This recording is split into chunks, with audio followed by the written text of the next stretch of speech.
ನಂಜನಗೂಡು ನಗರದ ತಾಲೂಕು ಆಡಳಿತ ಭವನದ ಮುಂಭಾಗದಲ್ಲಿ ರೈತ ಸಂಘ ಮತ್ತು ಹಸಿರು ಸೇನೆ ತಾಲೂಕು ಅಧ್ಯಕ್ಷ ಸತೀಶ್ ನೇತೃತ್ವದಲ್ಲಿ ಜಮಾಯಿಸಿದ ರೈತರು ಅಂಬೇಡ್ಕರ್ ಅವರ ಭಾವಚಿತ್ರಕ್ಕೆ ಅಪಮಾನ ಮಾಡಿದ ಕಿಡಿಗೇಡಿಗಳನ್ನು ಬಂಧಿಸುವಂತೆ ಒತ್ತಾಯಿಸಿ ರಾಜ್ಯ ಸರ್ಕಾರದ ವಿರುದ್ಧ ಧಿಕ್ಕಾರದ ಘೋಷಣೆಗಳನ್ನು ಕೂಗಿ ಆಕ್ರೋಶ ವ್ಯಕ್ತಪಡಿಸಿದರು. ನಂತರ ರೈತ ಸಂಘ ಮತ್ತು ಹಸಿರು ಸೇನೆ ತಾಲೂಕು ಅಧ್ಯಕ್ಷ ಸತೀಶ್ ಮಾತನಾಡಿ, ಮುಖ್ಯಮಂತ್ರಿ ಸಿದ್ದರಾಮಯ್ಯ ಪ್ರತಿನಿಧಿಸುವ ವರುಣ ವಿಧಾನಸಭಾ ಕ್ಷೇತ್ರದ ಮೈಸೂರು ತಾಲೂಕಿನ ವಾಜಮಂಗಲ ಗ್ರಾಮದಲ್ಲಿ ಸಂವಿಧಾನ ಶಿಲ್ಪಿ ಅಂಬೇಡ್ಕರ್ ಅವರ ಭಾವಚಿತ್ರ ಹರಿದು ಹಾಕಿ ಅಪಮಾನ ಮಾಡಲಾಗಿದೆ ಎಂದರು. ದೇಶಕ್ಕೆ ಸಂವಿಧಾನ ನೀಡಿದ ಅಂಬೇಡ್ಕರ್ ಅವರಿಗೆ ಅಪಮಾನವಾದರೆ ನಾವು ಸಹಿಸುವುದಿಲ್ಲ. ಇದನ್ನು ತೀವ್ರವಾಗಿ ಖಂಡಿಸುತ್ತೇವೆ. ಅಪಮಾನ ಮಾಡಿದ ಕಿಡಿಗೇಡಿಗಳನ್ನು ಪತ್ತೆ ಹಚ್ಚಿ ಬಂಧಿಸುವಲ್ಲಿ ಪೊಲೀಸ್ ಇಲಾಖೆ ವಿಫಲವಾಗಿದೆ.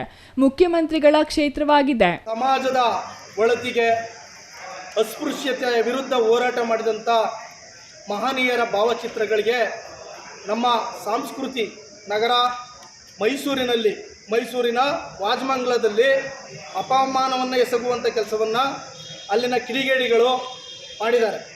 ಕೂಡಲೇ ಮಾನ್ಯ ಮುಖ್ಯಮಂತ್ರಿಗಳ ಕ್ಷೇತ್ರ ಇದು. ನಾವಿವತ್ತು ಅದನ್ನು ನಾವೇನೋ ಬಂಧಿಸ್ತಾ ಇದ್ದಾರೆ, ಮಾನ್ಯ ಮುಖ್ಯಮಂತ್ರಿಗಳು ಅದನ್ನು ಕ್ರಮ ತಗೋತಾರೆ ಅನ್ನುವಂಥ ನಿರೀಕ್ಷೆಯಲ್ಲಿ ನಾವಿದ್ದು, ಆದರೆ ಮಾನ್ಯ ಮುಖ್ಯಮಂತ್ರಿಗಳು ಇವತ್ತಿನವರೆಗೆ ಅದಕ್ಕೆ ಕ್ರಮ ತಗೊಳ್ಳಿಕ್ಕೂ ಮುಂದಾಗ್ತಾ ಇಲ್ಲ ಅನ್ನುವಂಥದ್ದು ನಮಗೆ ನೋವಿನ ಸಂಗತಿಯಾಗಿದೆ.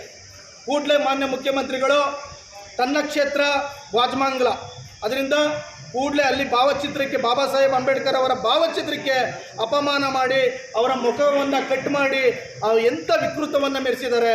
ಎಲ್ಲಿದೆ ನಮ್ಮ ಸಂಸ್ಕೃತಿ ನಗರ ಮೈಸೂರು? ಎಲ್ಲೋಗ್ತಾ ಇದೆ? ನ್ಯಾಯ ದೇವತೆಯನ್ನು ಕಾಪಾಡೋರು ಯಾರು ಅನ್ನುವಂಥ ಸಂಕಟಗಳು ಇವತ್ತು ನಮಗೆ ಎದುರಾಗ್ತದೆ.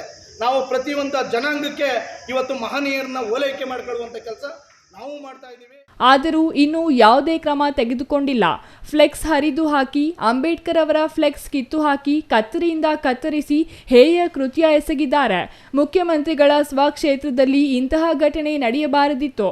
ಇದಕ್ಕೆ ರಾಜಕೀಯ ಮಾಡದೆ ಕಿಡಿಗೇಡಿಗಳನ್ನು ಬಂಧಿಸಿ ಗಲ್ಲಿಗೇರಿಸಬೇಕು ಎಂದರು.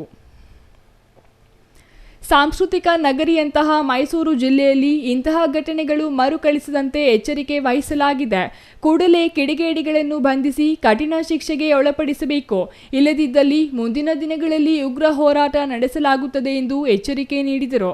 ನಂತರ ತಹಸೀಲ್ದಾರ್ಗೆ ಮನವಿ ಸಲ್ಲಿಸಲಾಯಿತು.